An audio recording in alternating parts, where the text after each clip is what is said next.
ఇక్కడ మనకు తెలియాల్సింది ఏంటంటే అసలు క్యాబినెట్ కమిటీస్ అంటే ఏంటి? క్యాబినెట్ కమిటీస్ అనేవి కాన్స్టిట్యూషనల్ బాడీస్ కాదు. ఇవి ప్రెసిడెంట్ కాన్స్టిట్యూట్ చేస్తారు. ఏదైతే ఆర్టికల్ 77 క్లాస్ 3లో ప్రెసిడెంట్ ఆఫ్ ఇండియాకి ప్రత్యేకమైన ఒక బాధ్యత ఉంది, ఒక ఫంక్షన్ ఉందన్నమాట.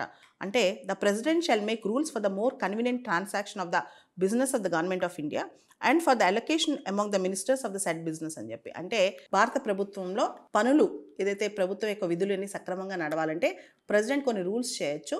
ప్రెసిడెంట్ కొన్ని ప్రత్యేకమైన పరిస్థితుల్లో కొన్ని అపాయింట్మెంట్స్ చేయొచ్చు అనమాట. ఆ దిశగానే ఆర్టికల్ 77 క్లాస్ 3 కింద ప్రెసిడెంట్ క్యాబినెట్ కమిటీస్ అపాయింట్ చేస్తారు. ఈ క్యాబినెట్ కమిటీస్ అనేవి సాధారణంగా క్యాబినెట్ మినిస్టర్స్ ఉంటారనమాట.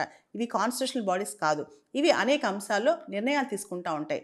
సాధారణంగా 3 నుంచి 8 మంది వరకు క్యాబినెట్ కమిటీస్లో సభ్యులు ఉంటారు. సాధారణంగా క్యాబినెట్ మినిస్టర్స్ ఉంటారు.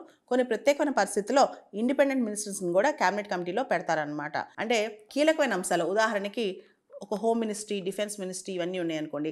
సెక్యూరిటీ పరమైన అంశాల్లో ఏ మినిస్ట్రీస్ లింక్ అయి ఉంటాయి, ఏ మినిస్ట్రీస్ కోఆర్డినేషన్ అవసరం, ఏ మినిస్ట్రీస్ కలిసికట్టుగా నిర్ణయాలు తీసుకోవాలి, ఆ మినిస్ట్రీస్ అంతా ఒక చోట ఉంటాయి అనమాట. ఉదాహరణకి మనం గమనిస్తే ఎకనామిక్ అఫైర్స్ కమిటీ ఉంది. ఒక పెద్ద ఎఫ్డిఐ అలో చేయాలి, లేదా ఒక పెద్ద ఫినాన్స్ సంబంధించిన నిర్ణయం తీసుకోవాలి.